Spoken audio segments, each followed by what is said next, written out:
வணக்கம் நண்பா. நாம இன்னைக்கு இந்த வீடியோல பார்க்க போறது என்னன்னு பாத்தீங்க அப்படின்னா, நம்ம ராஜலட்சுமி நடிப்புல வெளிவந்த லைசன்ஸ் திரைப்படத்தோட மூவி ரிவ்யூ தான் பார்க்க போறோம். ரிவ்யூ போறதுக்கு முன்னாடி இது வரைக்கும் நம்ம சேனலை சப்ஸ்கிரைப் பண்ணாம பார்த்துருந்தீங்க அப்படின்னா சப்ஸ்கிரைப் பண்ணி பக்கத்துல இருக்கிற பெல் ஐக்கனை கிளிக் பண்ணிச்சுக்கோங்க. வாங்க வீடியோக்குள்ள போலாம். இந்த படம் ஹாஹா ஓடிடில இப்ப ஸ்ட்ரீம் ஆயிட்டு இருக்கு. தமிழ் அவைலபிள் தான் இருக்கு.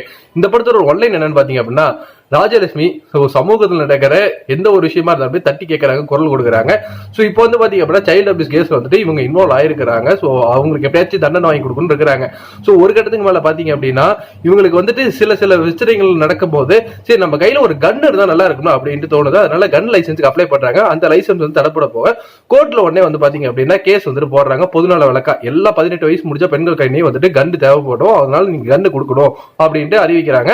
ஸோ இதுக்கு அப்புறமேட்டு என்ன ஆகுது, இந்த கேஸ்ல எப்படி முடிஞ்சது, இது உங்க சொன்ன மாதிரி 18 வயசு முடிஞ்ச எல்லா பெண்களுக்குமே கன் வந்து கொடுக்கறது கோர்ட் ஒத்துக்கிட்டாங்களா இல்லையா அப்படிங்கறத இந்த படத்தோட பீதி கதையை அமைச்சிருந்தது. இந்த படத்துல என்ன நல்லா இருந்துச்சு, நல்லா இல்லைங்கிறத பாத்துருவோம். ஃபர்ஸ்ட் இந்த படத்துல வந்து பாத்தீங்க அப்படின்னா ராஜலட்சுமி தான் வந்துட்டு முக்கியமான கதாபாத்திரத்தை நடிச்சிருக்கனால த்ரூ அவுட் வந்துட்டு படத்துல அவங்க ஓகேவா வந்து பண்ணியிருந்தாங்க. அவங்கள தவிர்த்து ராதாரவியோட கேரக்டரும் அதே மாதிரி ராஜலட்சுமி ஃப்ரெண்டு வந்துட்டு வந்திருப்பாங்க. அவங்க இறந்துருவாங்க. அவங்களோட அம்மாவோட கதாபாத்திரம் கோர்ட் சீன்ஸ்ல வந்துட்டு அந்த எமோஷன் நல்லா ஒர்க் அவுட் ஆயிருந்ததுன்னே சொல்லலாம். படத்துல இவங்க கொடுக்கப்பட்ட பட்ஜெட் வச்சுட்டு ஓகேவா வந்துட்டு படத்தோட மேக்கிங்குமே வந்துட்டு அமைச்சிருந்தாங்க. அதே மாதிரி படத்தோட பின்னணி இசை வந்துட்டு ரசிக்கும்படியாவே இருந்ததுன்னு சொல்லலாம். கோர்ட் ரூம் சீன்ல வந்துட்டு பரத் அப்படின்னு ஒரு கேரக்டர் வந்து பண்ணிருப்பாங்க, நம்ம ராஜலட்சுமியோட பிரதர் அப்படின்ட்டு. சோ அந்த வக்கீலோட கதாபாத்திரம் கொஞ்சம் வந்துட்டு ரசிக்கும்படியா இருந்தது. கடைசியா வந்துட்டு பாத்தீங்க அப்படின்னா சட்டத்துறை அமைச்சர் ஒருவர் அவர் வர சீன் ஓகேவா இருந்ததுன்னு சொல்லலாம். இதெல்லாம் தவிர்த்து இந்த படத்துல வந்து பாத்தீங்க அப்படின்னா இந்த கன் லைசன்ஸ் கேட்டு அப்ளை பண்ற விஷயம் பார்க்கும்போது 21 வயசு நிலைமையவங்க அவங்களுக்கு தேவை அப்படிங்கும் போது கன் லைசன்ஸ் அப்ளை பண்ணிக்கலாம் ஒரு விஷயம் வந்துட்டு எனக்கு வந்துட்டு புதுசாவே இருந்தது. அதே மாதிரி ஒரு போலீஸ் அதிகாரின்னு சொல்லுவார், எதனால கன் லைசன்ஸ் நாங்க அப்ரூவ் பண்ணுவோம் அப்படின்னா ஒன்னா அவங்களுக்கு வந்துட்டு கொலை மிரட்டல இருக்கணும், இல்லைன்னா அவங்களுக்கு எதுக்காக தேவை அப்படிங்கிறது ஒரு ஸ்ட்ராங்கான எவிடன்ஸ். அதே மாதிரி கிரிமினல் ரெக்கார்டு அவங்க மேல எதுவுமே இருக்கக்கூடாதுன்னு சொல்லுவாங்க. இதெல்லாம் தொடர்ந்து பார்க்கும்போது 2-3 புது விஷயத்தை இந்த படம் பார்க்கும்போது நான் கத்துக்கிட்டேன்னு சொல்லலாம்.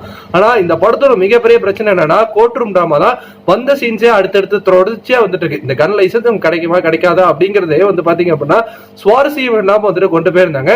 அந்த கோர்ட் ரூம் டிராமால ஆப்போசிட்ல வக்கீல் வாதாடுறதுமே வந்து பாத்தீங்க அப்படின்னா பெருசா வந்துட்டு ஒவ்வொரு பாயிண்ட்மே பயங்கரமா இருக்கணும் இல்லையா. ஜெய்பீம்ல நடந்த மாதிரி இல்லைன்னா நேர்கொண்ட பார்வையில் நடந்த மாதிரி அந்த கோர்ட் ரூம் டிராமா அப்படிங்கிறது படம் முடிவானதுக்கு அப்புறமேட்டு இவங்க நடத்தக்கூடிய அந்த வாதங்கிறது பெருசா ரசிக்கும்படியா இல்லாம போயிடுச்சு. அதே மாதிரி ராஜலட்சுமி ஃபர்ஸ்ட்ல இருந்து கடைசி வரைக்கும் ஒரே ரோபம் மாதிரியே இருக்கிற மாதிரி எனக்கு வந்து ஃபீல் ஆயிருந்தது. அவங்க அந்த சின்ன மச்சான் அந்த பாட்டுலாம் பாடும்போது அவங்களோட எக்ஸ்பிரஷன் அப்படிங்கிறது பயங்கரமா இருக்கும். ஆனா இந்த படத்துல ஒரு எக்ஸ்பிரஷனும் கிடையாது. வராங்க, பேசுறது, சிரிக்கிறது, கோவப்படுறது, எந்த எமோஷனுமே இல்லாத மாதிரி எனக்கு சுத்தமா கனெக்ட் ஆகவே அந்த கேரக்டரோட முக்கியமான கேரக்டரோட படம் கனெக்ட் ஆகுறதுனால மொத்த படமே வந்துட்டு எனக்கு அப்படியே வந்துட்டு ஒரு அவேவா இருக்கு, ரொம்ப தள்ளி பாக்குற மாதிரி தான் இருந்தது. சோ மித்தபடி வந்து பாத்தீங்க அப்படின்னா ஒரு புதுசான விஷயத்த ஒரு சின்ன லைன் ஒரு நாட் எடுத்துக்கிட்டு ஒரு பெரிய படமா பண்ணியிருந்தது கொஞ்சம் வந்துட்டு எனக்கு பிரச்சனையா பட்டு இருந்தது. ஆனா போர் அடிக்காம வந்து போச்சுன்னு சொல்லலாம். சோ என்ன பொறுத்த வரைக்கும் ஒரு ஆவரேஜான வாட்சா இருந்தது இந்த லைசன்ஸ். சோ நீங்க இந்த திரைப்படம் பார்த்திருந்தீங்க அப்படின்னா உங்களுக்கு எப்படி இருந்ததுங்கிறத நம்மளோட கமெண்ட் செக்ஷன்ல தட்டி விட்டுருங்க. ஆனா ராஜலட்சுமி ஒரு 2 கேஸ்க்கு வந்து போராடிட்டு இருப்பாங்க. கார்மெண்ட்ஸ் ஒரு பிள்ளைகிட்ட ஒரு தப்பா நடந்துக்கிட்டாண்டோ, அதே மாதிரி சின்ன பிள்ளைகிட்ட ஒரு தப்பா நடந்துக்கிட்டாண்டோ, அந்த கேஸ் என்னாச்சு எதுக்காக இதெல்லாம் நடந்ததுன்னே தெரியாம இவங்க கன் லைசன்ஸுக்கு போனதுக்கு அப்புறமேட்டு படம் அப்படியே த்ரூ அவுட் வந்துட்டு மாறி போயிடுச்சு. பட் அதையுமே கொஞ்சம் வந்து கடைசியா வச்சு காட்டி முடிச்சிருந்திருக்கலாம். பார்ப்போம். ஸோ ஃபிளாஷ்பேக்குமே சுமாராக தான் இருந்தது.